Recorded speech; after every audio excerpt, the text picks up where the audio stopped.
Thank you so much, everyone, for joining this evening. And wherever you might be, it might be morning or afternoon for you. Thank you so much for joining us. My name is Tracey Nguyen Mang, and I'm the founder of the Vietnamese Boat People organization and also the host of the podcast.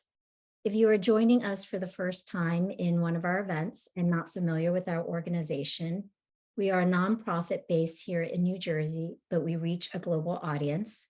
Our mission is to preserve the stories of the Vietnamese diaspora and to educate and elevate the voices and narratives of our Vietnamese community. We do this through our curated podcasts and other programs such as tonight's discussion, as well as storytelling workshops, community blogs, story slams, and journey mapping for families. Tonight's event is an intimate discussion about family histories and emotional truths, and the journey in writing memoirs or just writing in general for your own personal experience. I am so honored to have with us this evening 3 Vietnamese American writers who turned to writing as a way to confront and reconcile with their history and their upbringing. Tonight's conversation, I do want to give shout outs to our supporters in making this event and our programs possible. They are the New Jersey Council for the Humanities and Quill Publishing, which is a Vietnamese women-owned indie publishing house. We would thank them both for supporting this evening's event. I also want to thank everyone who donated to this evening's event. We have automatically entered you into a raffle that we will host at the end of the evening. And also for those who purchased the Vietnamese Boat People Conversation Kit. It's a dear project of mine that started out digital 2 years ago, and we finally were able to create physical kits to distribute. If you haven't received your kit yet, we will be emailing you again this week for your mailing address, so those will go out to you. So without further ado, let's start the show. We do have a jam-packed evening with lots of discussions, topics, and conversation that we want to get through. What I'd like to do is quickly introduce each of our guests and then ask them to share a little bit more about themselves and their books. So first, we have Alison Lihalakha, and she is the author of the recently published memoir, Salted Plums. Alison was born in Vietnam and grew up in Florida and Kansas before heading to the West Coast and settling in Hawaii. She was the first in her family to complete a university education, graduating from the University of Kansas. Her career has included legal advocacy, contract management, and real estate sales.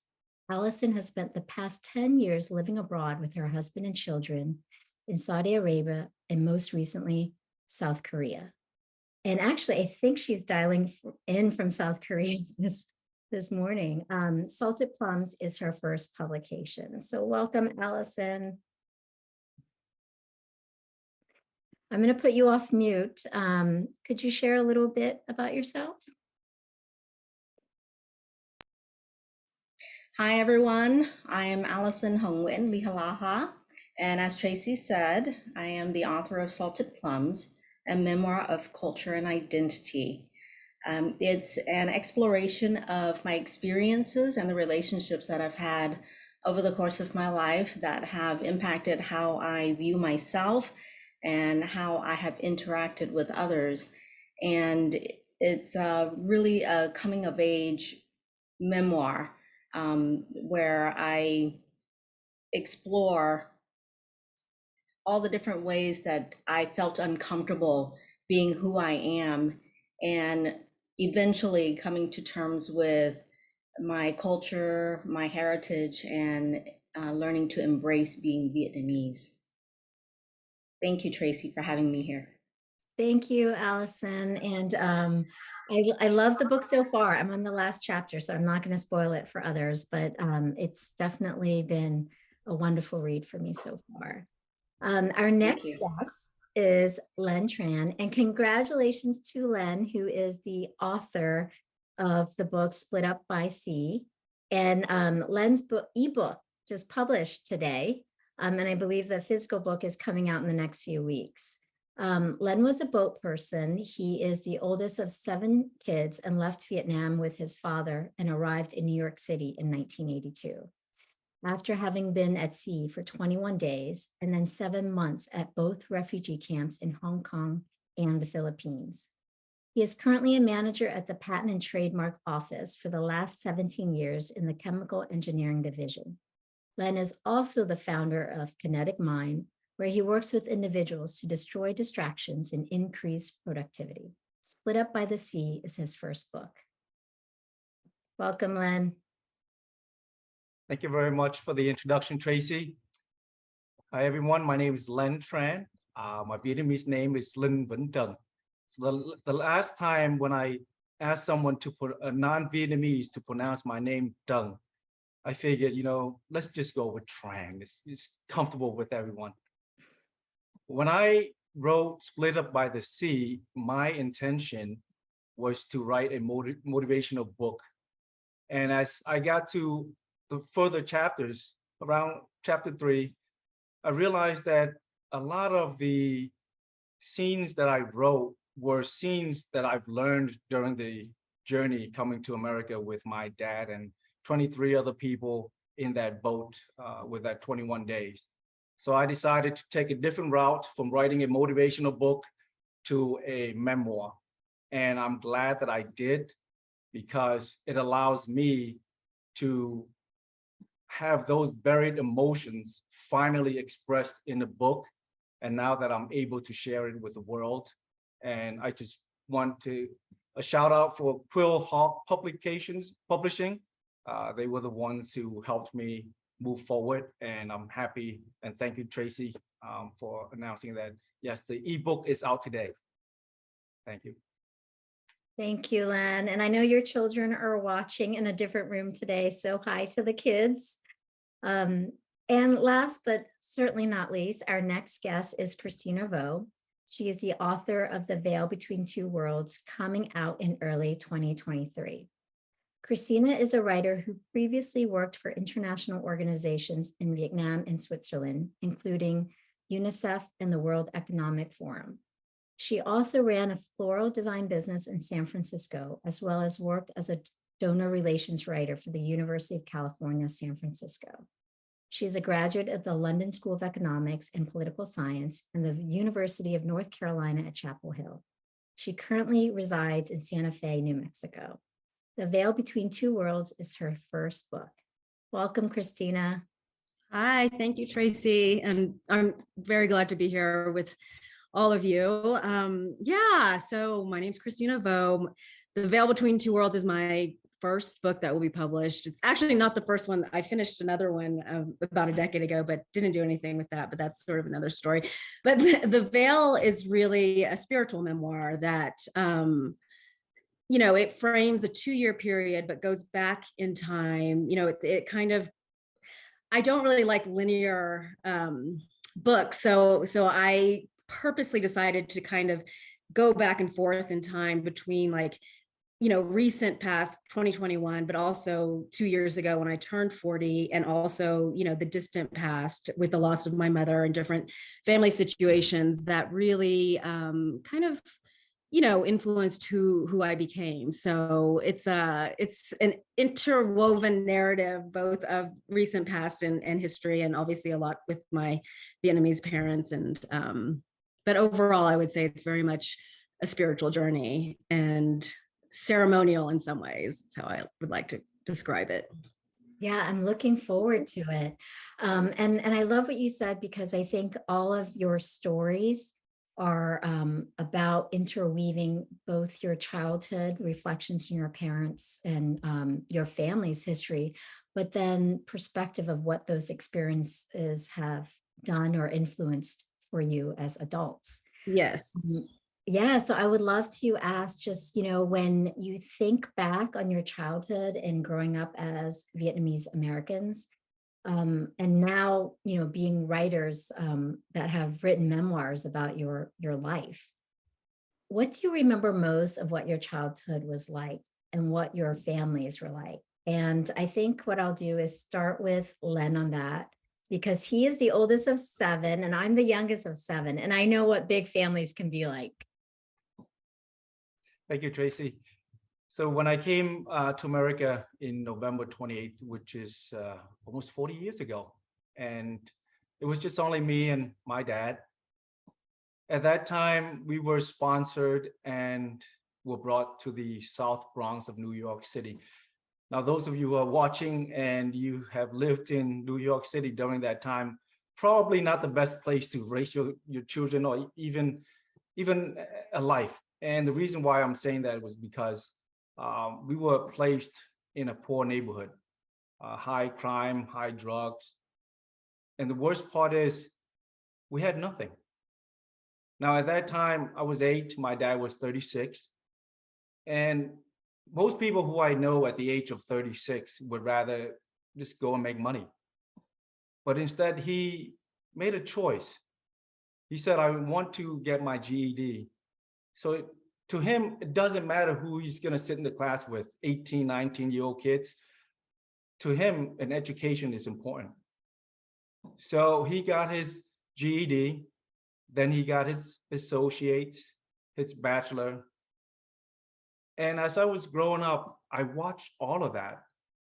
I see what exactly he's doing so that I'm trying to mimic his steps, his route to success. And because of that, in 1993, when I was in college, suddenly out of nowhere, he knocked on my door and he said, I'm going to college with you. You already have your degree, Dad. What were you doing going to college with me? Well, he said, I'm going to go back and get my master's. And so he went and we both graduated the same day. And he sat 6 rows ahead of me. So all of that, all of the things that he did as a dad was it plays a big influence for me growing up so that I myself can teach to my kids in the future.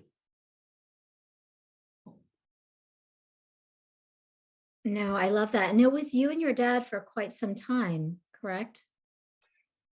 Just the two of you. Yes. So when we came to America in 1982, it was just only me and my dad. In 1990, almost close to 1990, my mom and 6 of my siblings came to America. They also took the boat journey just like us. The only differences was when they got to Hong Kong, my mom wrote a letter and my dad sponsored them directly coming to America. So they didn't have to go through the Philippines, which you have to stay there for 6 months, learn the English before they bring you here. So my family got reunited in 1990. And that's where I detail a lot in the book. And the reason why I come up with Split Up with the Sea was because when we decided to take that journey to come to America to find freedom, I was split from my family, from my mom and from my siblings. But in the process of coming to America with turmoil, being poor, living in a neighborhood where other Vietnamese refugees were there as well. So we have another family, but with that, I was able to have something which I wanted because my family's not here. So I want something to replace while my father was working and studying.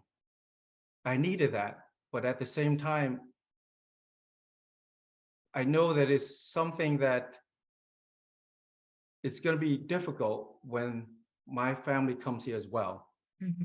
And that's a lot of that details is I was able to write in the book. Mm-hmm. And I'm glad to express that kind of emotions, my hidden feelings in the book. Yeah, and it's great to hear sort of your dad being that role model for you, being in this new country and just showing you sort of the motivation behind building a new life. I know, when I read Alison, your book, your childhood was actually, there were complexities behind your relationship with your parents. And I know your father passed away when you were very young. So can you share a little bit about your own upbringing? Yes. Uh, I came over to the US with both of my parents and my maternal grandmother. And I also had an older sister and an older brother. And my younger sister was born just a couple of weeks before we left Vietnam. So unlike Len, I had more of my family almost all of my family, when we left Vietnam. My childhood, it consisted of a lot of poverty, just like Len's story, but where his father persevered through education, I watched my mother struggle for many years, especially after my dad passed away. And she worked really hard to raise seven of us kids. There are also seven kids in my family, and I'm the third oldest. And I watched her struggle with working her fingers to the bone. She cleaned houses, she cooked food that she delivered to the different Asian supermarkets in town. And I thought to myself, I I can see how hard she's working, and I don't want that life for myself. So she was a role model, but in a different way. I looked at her and I said, these are the things I don't want when I'm an adult. I don't want a bunch of kids that I can barely support. And at the same time, I don't want to be working so hard that there's not much joy in my life. And I watched my mom struggle for my entire childhood and into my early adulthood. So it was striking for me to recognize, just like Lynn's father, that education is going to be my ticket out of there, and my ticket to moving beyond poverty and working so hard. So those are the memories that I have of my childhood and of my family. It was very noisy, very chaotic, um, but I did watch how my mom struggled, and that gave me the determination to move beyond that. Yeah, and I think Christina, you have a much smaller family, correct? Yes, yes. It's just I have an older sister who's 2 years older than me. And then, actually it's interesting just growing up. So, my dad arrived in the States in 75, and then my mom in 1976 in Connecticut. And then they had met in medical school in Vietnam. And actually in my upbringing, there was a lot of movement that I now see was a lot of sort of, there was a lot of trauma too. It was, displaced, it was unspoken. My family actually didn't, I don't know about your families, but we didn't communicate any sort of emotional truths or, there wasn't anything really shared among us. And even still with my father, I mean, we have a good relationship, but we don't actually communicate very much. We both write. And that's how I think I've known more about him. But they didn't speak Vietnamese to us. They didn't talk about Vietnam. My mom was actually born and raised in Cambodia, and then left from Cambodia because the Vietnamese were being persecuted in Cambodia to go to Vietnam. And they had a son there who passed, right after, like in right before my mom came to the States. But all of that, they never shared any of that. So I would, I found some photos, in the basement in a box, all these photos of a place that looked tropical. I mean, I thought it was Vietnam because I'd heard Vietnam, but I didn't know that it was actually Cambodia for my mom. And then when she passed away, when I was a teenager, yeah, I just felt, I mean, I really didn't know either of them, but a lot of my early desire to write was actually a discovery of my mom and a way to keep her memories alive, because I thought, like, first of all, I didn't really know her. I didn't know anything about her life in Vietnam. I also discovered so much more about her personality, after, through my travels and spending time with her family members. So a lot of my 20s actually was putting together, my family story, and then I think in my 30s I was sort of processing it. In the 40s I can kind of finally pull it together, but things happen as they do, and I'm in some ways I'm sort of grateful that it's been my path, that I at least came to writing and found a way to understand them, connect them, and also develop full pictures of them as humans through writing. Yeah, that's a great segue actually into my next question, because just listening to the three of you, like there are some common traits among our family, I think, in Vietnamese households, just not always having that open communications with our parents when we were children, and kind of like same with you in my 40s, kind of starting to process all of that and figuring out my own identity. But at the same time, each of your stories are quite different. The one thing that I did notice is that none of you guys actually studied creative writing or to become a professional writer, but here you are, having gone through the journey, and soon to have your own book, first book, but I think probably many more to come after these first ones. So I'm going to start with Alison and just ask, how did your journey in writing come about? My writing journey started when let me start a little earlier. My husband and I left California when our son was 1 and ended up moving to a small country called Tunisia in North Africa. And this was in 2010. Just a few months after we moved there, the Arab Spring happened. So we watched as the revolution unfolded and spread across the North Africa and the Middle East. And we lived there for 3 years while my husband worked, and I managed the household, raised our son, and I blogged about our experiences living there. And after we left Tunisia, we moved to Saudi Arabia. I was looking for something to do, some sort of project or purpose. And my husband said, well, why don't you write about our experiences in Tunisia? Because that's an interesting story. So I hired a writing coach through one of the writing programs that I had found. And I worked with her. After a couple of months, a month or two of working with her, I ran out of steam on my Tunisia story, my expat living story. And she said, why don't you write about you? Write about yourself and your childhood and your experiences. And so she gave me prompts, and over the course of a year, I worked with her to dive into different topics about my childhood, whether it was my family or food or cultural practices. And we talked about those things when we met by phone or online. And she would ask me questions, and I would dive deeper and deeper. And it was like therapy to work with her. And at the end of the full year that I worked with her, I had enough essays to compile into a manuscript. But by then, my emotions were really raw because I had dug up a lot of memories of my relationship with my mom. And it's been up and down with her my entire life. We go through periods where we're really good, and then we go through periods where we clash really bitterly.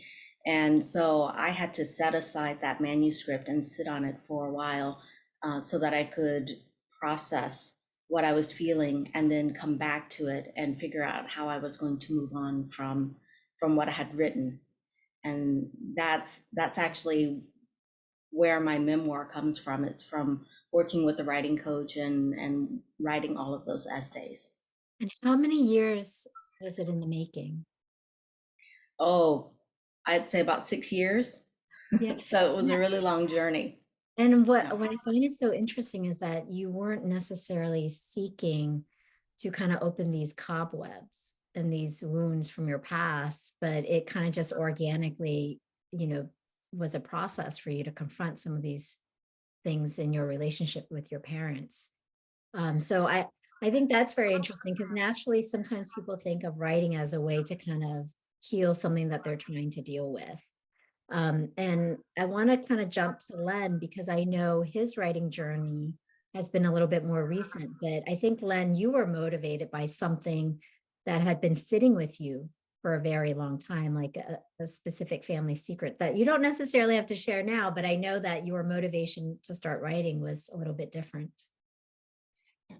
Yeah, so for me, it was an unexpected thing. And I mentioned in the beginning, there's a reason why I did engineering is because my writing skill is not that great. Uh, if anything, I can write a manual of how to operate something, but not something that I can explain my emotions. So when I decided to switch from writing a motivational book to a memoir, I was writing the same way as I would write in engineering. But thanks to my wife, when she read a few chapters and then she asked me, she goes, how do you feel in the process? You telling me what happened, but how do you feel in the process? And right after when she asked me that question, I went back to my computer, closed myself in the office, and I didn't want her to see it, but I guess right now she's watching this. Um, I couldn't hold back. I was shedding tears because all of those times when I went back in 1982, when my father wasn't at home, when he was working and studying, I was the only child at home in an apartment, an 8-year-old kid. And that went for a long time. And every time when I think back, it and I'm writing about it, it really brings out that emotions. It really makes me question, my goodness, how did that happen? How come I got here without my mom, without my siblings? And for a long time, I never asked my dad that question. I never asked him that, you have 7 kids. Why you pick me? I mean, we could find freedom together, or we could die together at sea. But now that we are here in America, you still haven't given me an answer yet. So as I was writing it, I detail every emotions I felt. I brought up to the part where we were living with another family. And again, once again, I'm writing and I'm asking, why? But the more that I dive deep into these feelings, I just want to write more. And I find out that if you are writing a memoir, it's great when you cry, because that's when a lot of thoughts come up. When you don't cry, there's nothing to write. Then you go back to the, I don't know, engineering mode, or just write factual stuff. But when you cry, you can write at least 2-3 chapters. So don't stop crying if you decide to write a memoir. But all the way up to my adulthood, when I wrote all the way up to my adulthood, that's when I decided, I said, you know what? There's a lot of unanswered questions. Maybe I should start asking my dad some of these. And I'm glad that I decided to take that route to write a memoir, because I was able to connect with him, to ask him some of those unanswered questions. That's why the day that I finished this book, it gives me closure. I finally got what I wanted to hear 40 years later. So the message to everyone is, if you feel that you need to have that answer, and if you feel that you need to have it in a book, so that it can bring back all the emotions, do so, because I find that it's therapeutic for me, at least. Yeah, I know just listening to you guys is motivating me to start some sort of writing routine. I do want to just ask Christina this very same question because I think, Christina, you had mentioned to me that you've always been writing. Writing's kind of always been a part of you. I think your father has actually published a couple of Vietnamese boat people stories as well. So I'd love to kind of hear your journey and how you began converting that personal writing to actually, things that you want to publish publicly. Yeah. Well, first I want to say, kind of, build on what Len said, because I had a writing teacher, just a one-on-one. I basically, yeah, kind of like a coach. I don't know, about 8 years ago, and he would read chapters of my work. And he said to me one day, he said, "This, you're writing a good story, but it's a really sad story. And if you're not crying while you're writing, you're not writing the right story." And that was actually, in that iteration of what that was, it has come, I put that in, another project that I'm working on. But at that time, he was correct, because I wasn't crying and I was withholding a lot. And that's kind of, not the point, So I totally agree with what Len is saying. Is it's a part of the beautiful process of writing memoir. My journey with, I actually remember when my mom, when my mom was sick and I was 13 and she died when I was 14. I remember she used to go, she was, a very resilient woman, and she had cancer, but she would still go through the same routine of everything that she did, before she was diagnosed with cancer, in terms of, what she did for me and my sister. So every morning, even if she felt sick, she would wake up before everyone else and like make a homemade meal. And then like by the time we actually all woke up, she was asleep, on the sofa. So and she had this like small green Vietnamese Bible that she would also read, in a rosary. And I would go, I wasn't even religious then, but I pretended. So I like had a Bible that I brought down, and I would sit next to her. And I remember her telling her friends that I was such a good daughter because of that, but I really wasn't reading the Bible. I just kind of did it, because I knew she would like that. But anyway, at that moment, I knew that I should write. And I felt that, there was like a voice or something that told me like that I should document that, because I won't remember in the future. I won't remember the details. And I also would need it just to process the pain, because I think young, when you're young, that loss, that death, I mean, even, but for both of you, like, Alison losing your dad, and Len, realizing that you were a small kid alone, like that, it's a lot for us to process as younger people. I don't think we have the wherewithal to do that. And I actually didn't write, but at that time, I wish I would have more, but I didn't. And then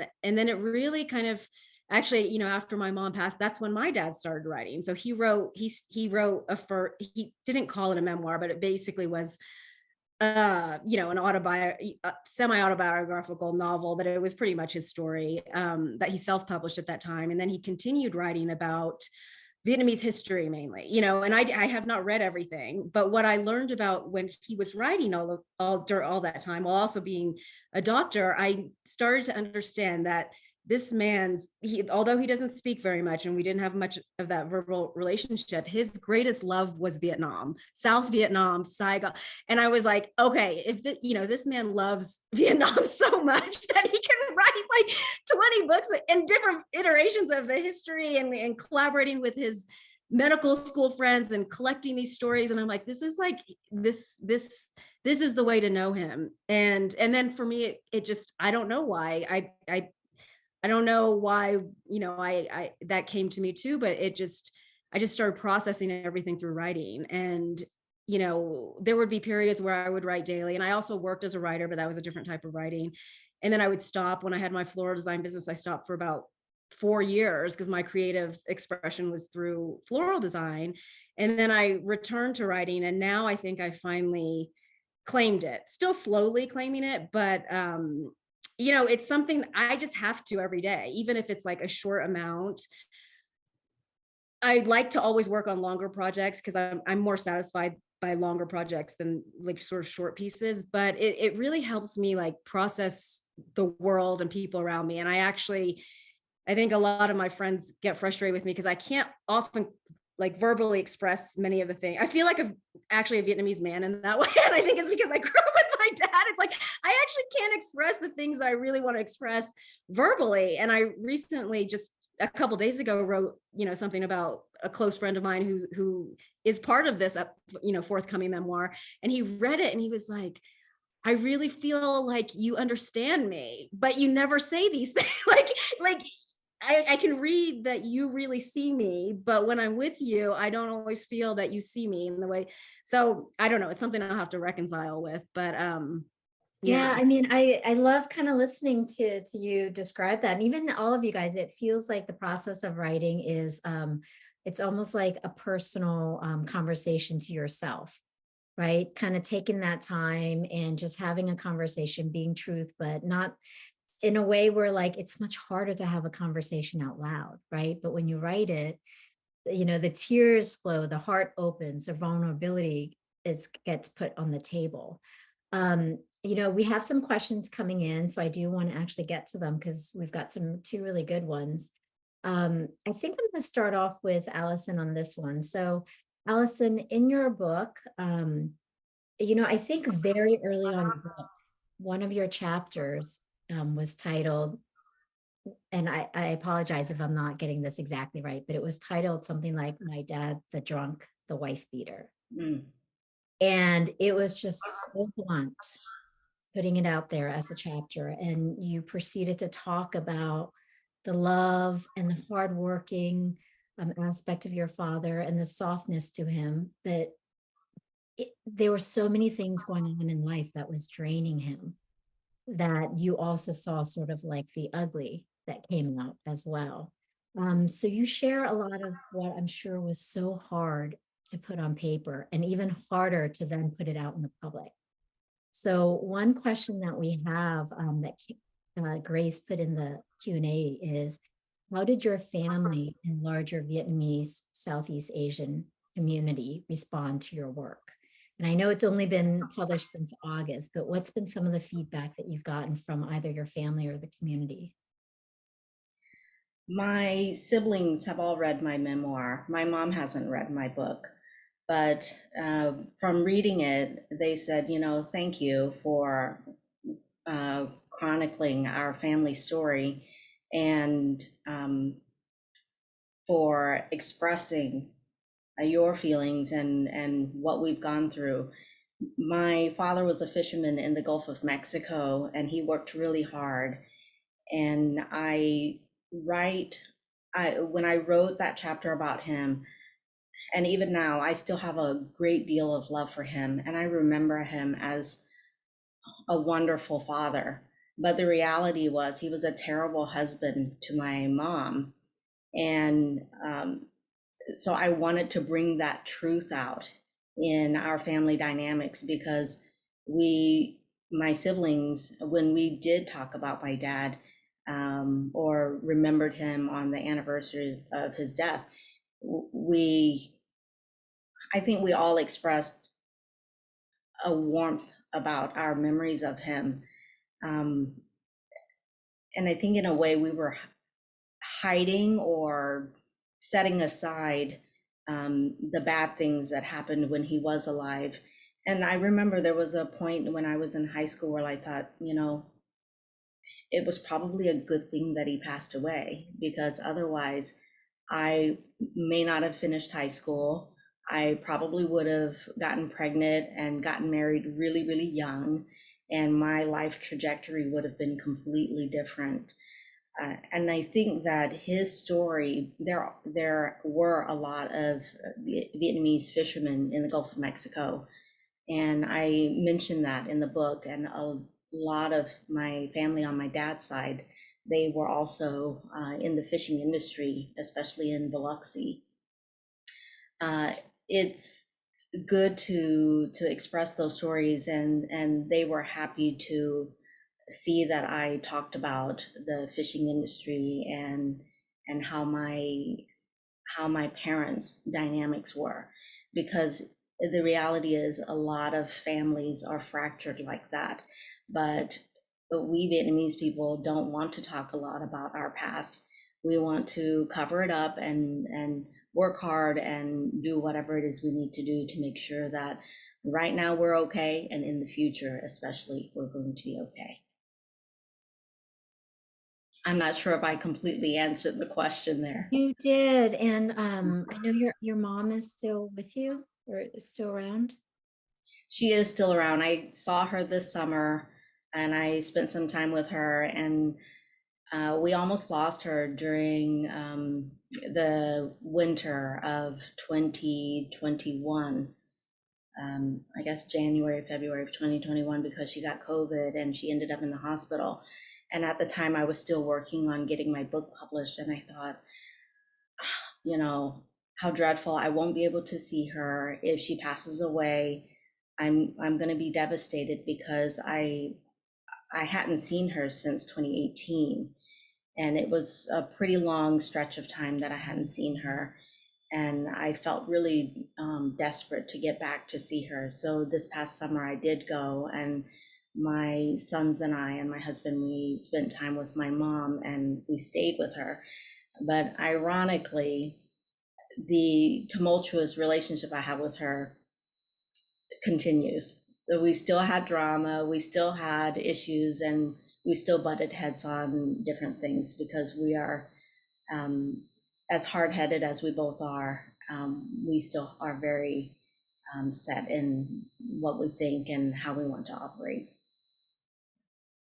Oh, I know. I always tell people that it doesn't matter how old you are, your parents will always view you as a child. And so Yes, some of that dynamics, they don't change, right? that's right.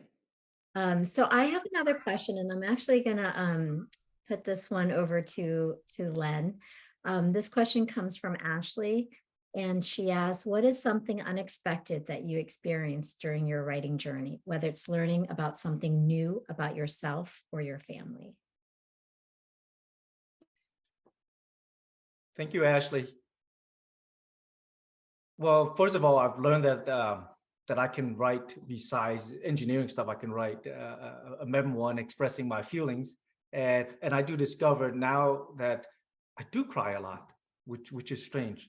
Now, growing up, you know, in a Vietnamese family, and I couldn't say any better than what Alison pointed out. As an Asian child, if they tell you to stay there and be quiet, you stay there and be quiet. Even though you have this urge to say, oh, I want to express more, you stay quiet. And that's how it was for me for a very long time. As much as I want to open up and express my feeling, asking my parents, you know, what are they thinking? So that I would know, so that I can respond better. But no, it doesn't work like that in a Vietnamese family, probably in an Asian family. And when I actually witness many times why my parents are fighting, why there's misunderstanding between the parents and then between the siblings, it was because of that. It was because we are not allowing ourselves to talk and to sit down and have, I don't know, an American dinner style where we can sit and chat. You know, a Vietnamese dinner would, yeah, you would sit together, but you're holding your bowl of rice and your chopstick, you're done, and get out and clean the dishes. You know, there's not one of those where, okay, how was school today? You better do well in school, and I don't want to hear any other stuff. And so while writing, like I mentioned earlier, it allows me to revisit all of that. And the funny thing is, when I finished my manuscript, I was asking myself, how much do I want to disclose? But then I have to be honest with myself too. If I am going to find closure, I have to disclose every single thing that has been bothering me. Otherwise, I would never gonna go past that. 10 years from now, after my memoir, I will be like, oh no, you know what? I'm still feeling the same way that I felt for so long. So I decided to disclose every single thing. The time that I split from my mom, the time that my dad has another family. And it didn't feel good when I wrote all of that, because I figured, okay, you know what? My family's gonna find out because they have to read the book. but I kept on asking myself, is this right? Is this right? And the next two words is this right for me? For me, because I am the one who's finding closure. And when I hear and see that big yes, I kept on writing. I kept on writing, and it felt good. As of today, the only people in my family who read that book was my brother-in-law and my nephew. And I'm glad that they came to me and say, wow, you know what? This really says it all, because now I can understand why there was turmoil that's happening in the family. And I appreciate that. And I appreciate that they understood from my point of view, from my perception. Both my mom and dad haven't read my book, but I will find a way for my dad to read it, because I feel that even though I cannot express my feeling to him growing up as an Asian, as a Vietnamese child, now I'm 47, almost 48. I think it's time. I'm not a little boy anymore. Yeah. From man to man, I want to open up, and I also want him to find closure himself. Yeah, I always feel that we have more to gain than to lose at this stage in our lives, right? It's like the time that our parents are still with us. It's like let's find that closure together.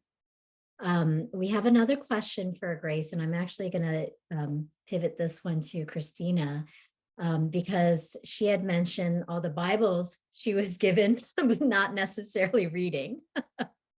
And I grew up super Catholic too, so I know how it feels. But the question is, how does a sense of faith, or if any, influence you in your life and the memoir that you're writing?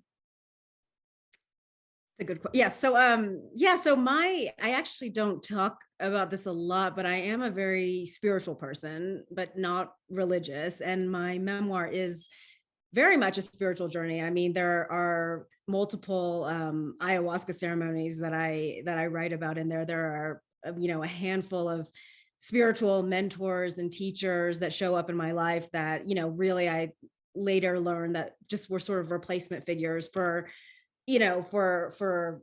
I guess parental figures that I didn't have. So I'm a deeply spiritual person, but my spirituality is very much, kind of how I define it for myself. For a while I followed the, Thich Nhat Hanh, and I practiced when I lived in Vietnam with a Sangha there. And so meditation has always been a part of my life, but really, and I think I wrote this the other day on an Instagram post, like, my writing has become my spiritual practice, because a lot of people, when they wake up, they want to go and, meditate. It's a great way to start the morning. But for me, like, I have to wake up and I have to write. And it's, because when you wake up, especially if you wake up earlier, which I think is a great writing time, like 5, if you can wake up around 5, like 6 is even fine, because when you come out of that sleep state and you're still sort of in, you're kind of in between worlds, and it's this connection to consciousness and kind of pure thought. For me, like, I just allow words and things to come through me at that time. In other parts of the day, I can do like editing or, different types of writing. But I don't know if I answered that question. What is the question again? How faith has influenced you, but I think you did answer it. Okay. It's not necessarily faith in religion, but it's a spiritual faith that kind of guides you, I think. Yeah. And that's kind of what, to me, actually, what I realized later, because the friend that is in the story a lot, he was also going through a lot of these ceremonies, many, like many more than me, like, every month, a couple times.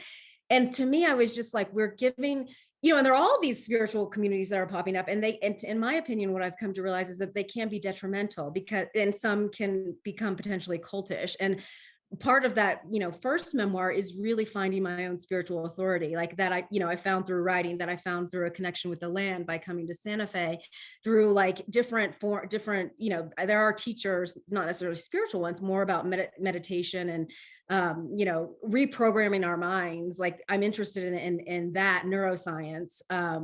so I think I've kind of created my own spiritual authority, which is what I hope people who read the memoir, because I have seen so many of my friends get involved in these different communities that I haven't seen to be helpful and actually almost create a certain level of dependency, particularly in some plant medicine circles, what I would say. And so, yeah, I actually do have a lot to say about that. I didn't realize.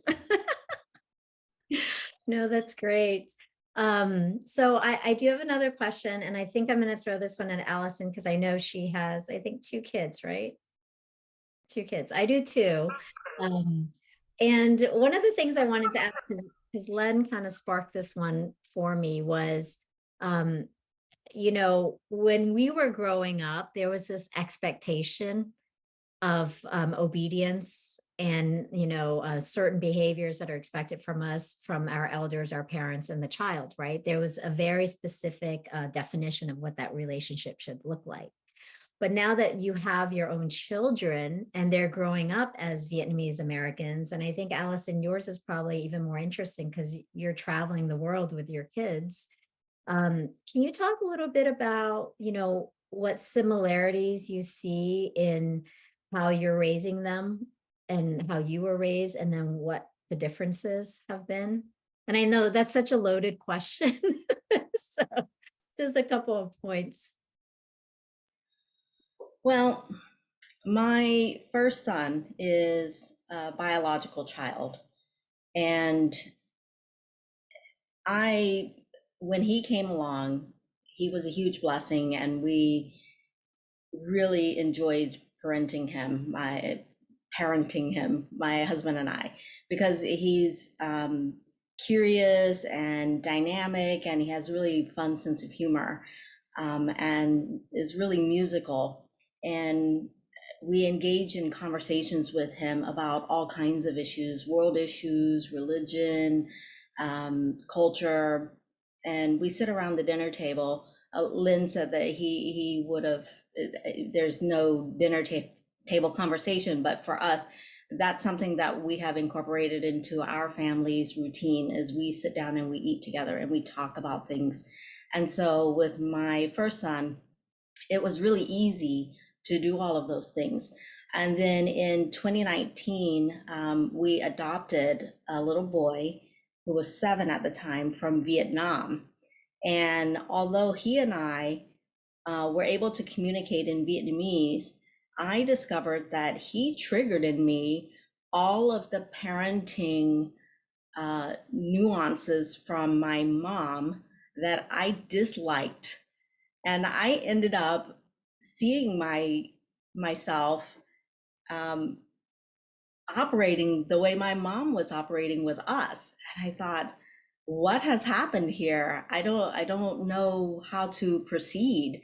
And it took a lot of conversations with my husband, some therapy, and just really working at shifting my point of view so that I could parent him in a better way than I feel that my mom parented me.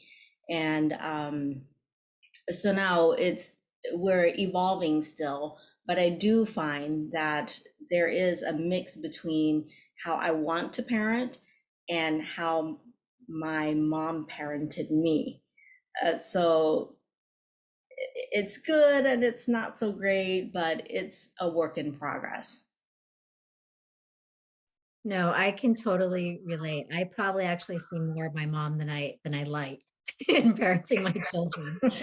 How about you, Len?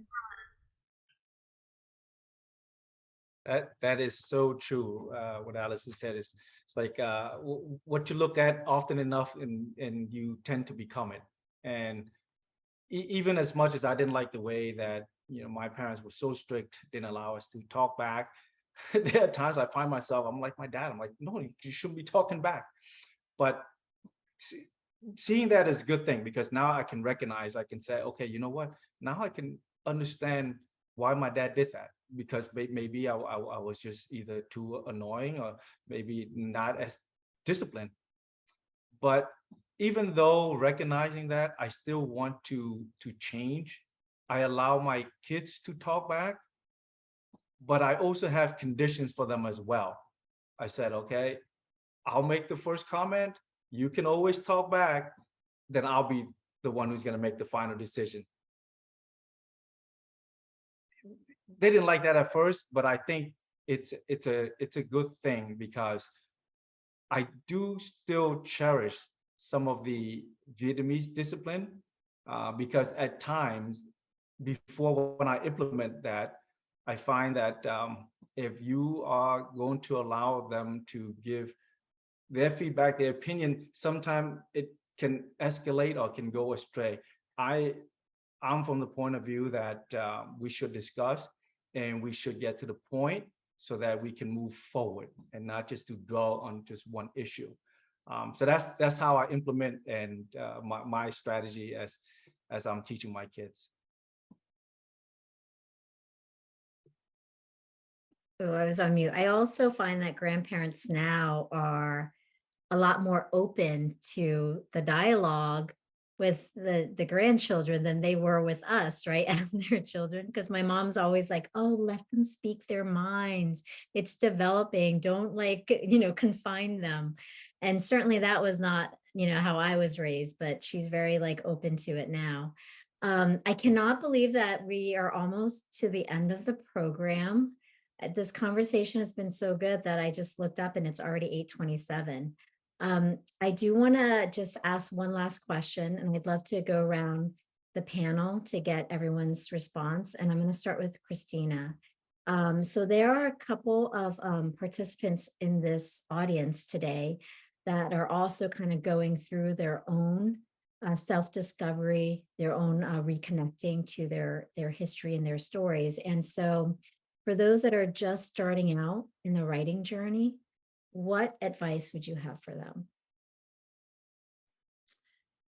So first, I just want to comment sort of generally about just a theme that I hear within all of us, and just about, intergenerational healing, which is really, the work that, I just want to point that, because I just, when I listen to all of, your stories, and and kind of the similarities, even though all of our stories are so different, what our parents, I say this to my friends all the time, my Vietnamese American friends all the time, that, our parents went, they went through a specific set of circumstances that are so different than ours, and I think the work that we're doing with memoir writing is really part of that healing, to understand why.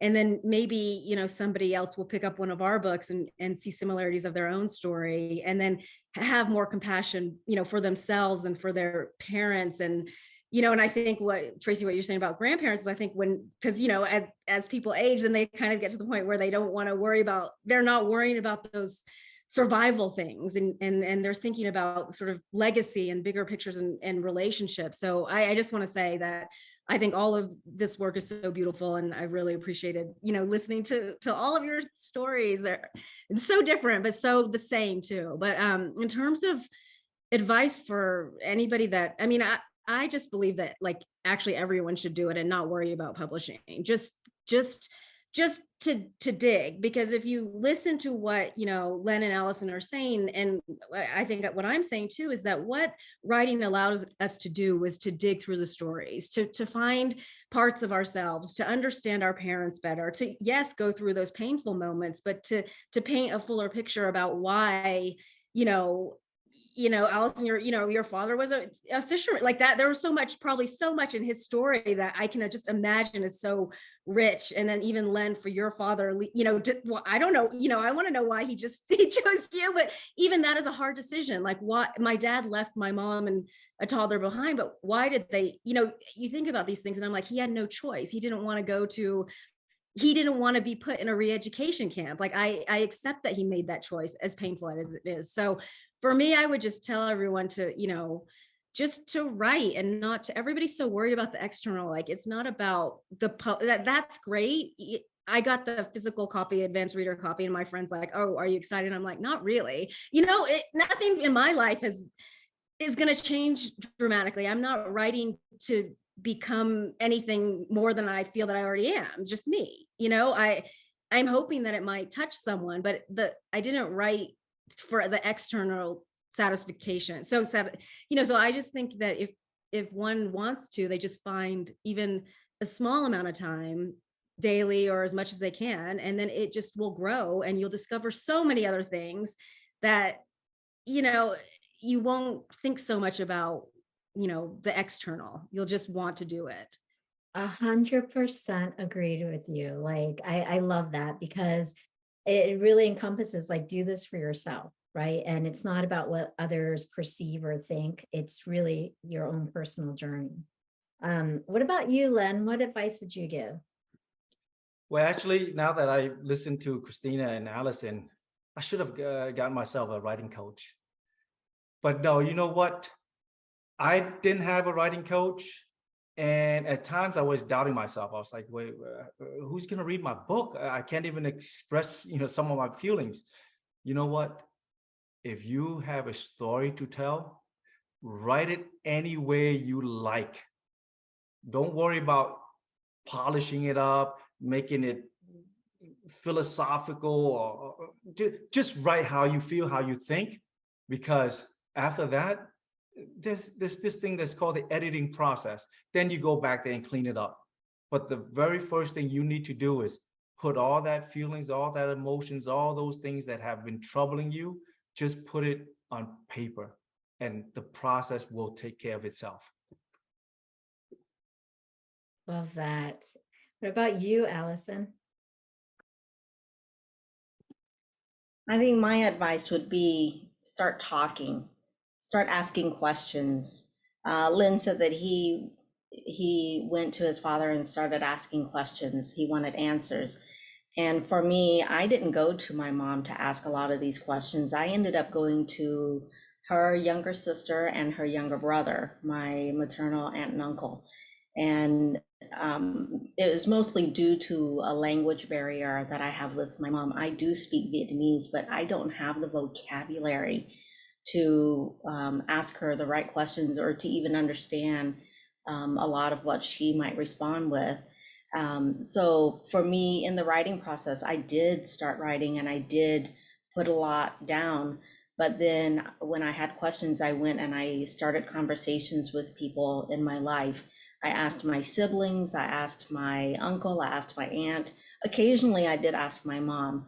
But I think that if you have conversations and you have even just one question that you want to ask that question and see where it takes you, because it may open up other doors to other questions that you didn't know that you wanted answers to. No, I love that answer as well. And actually, that's a great segue for me to slip in a tiny promotion for VBP. On the topic, Alison, of asking questions. We do have a Vietnamese Boat People conversation kit. It's a deck of cards with questions in English and Vietnamese, designed for the very purpose that you just described, is that sometimes we don't have enough in conversations to learn about each other. And it also can feel intimidating when there's language barrier, generational gaps, etc. So the conversation kit is designed to just make it a little bit more of a simple process of picking a card and asking a question and starting the conversation from there. The second program that our organization has is called Vietnamese Boat People Journeys. It is at vietnameseboatpeople.org/journeys. And we are encouraging the Vietnamese community to share your family's diaspora story on this digital medium in any way that you'd like to. So you can write a short story, you can upload a conversation that you recorded on your iPhone with your parents, or a formal interview or a video, which however you want to share your story. But what we are trying to build is a community-driven platform that is a collection of our Viet voices and narratives from all over the world. So that project is free for the public. It's one of our programs to encourage storytelling and dialogue. So please check it out. We're at 8:35. So before I let everybody go, I want to thank everybody who made a donation to our raffle. I went totally old school and cut out your names and put it in a jar. Tonight's raffle, we will be giving away an autographed copy of Alison's book, Salted Plums, shipped straight from South Korea. We also, in the future, once Len's physical book in a couple of weeks is published, as well as Christina's in a couple of months, we will be re-entering everybody who donated tonight into a social media drawing for those books. So keep a lookout for that as well.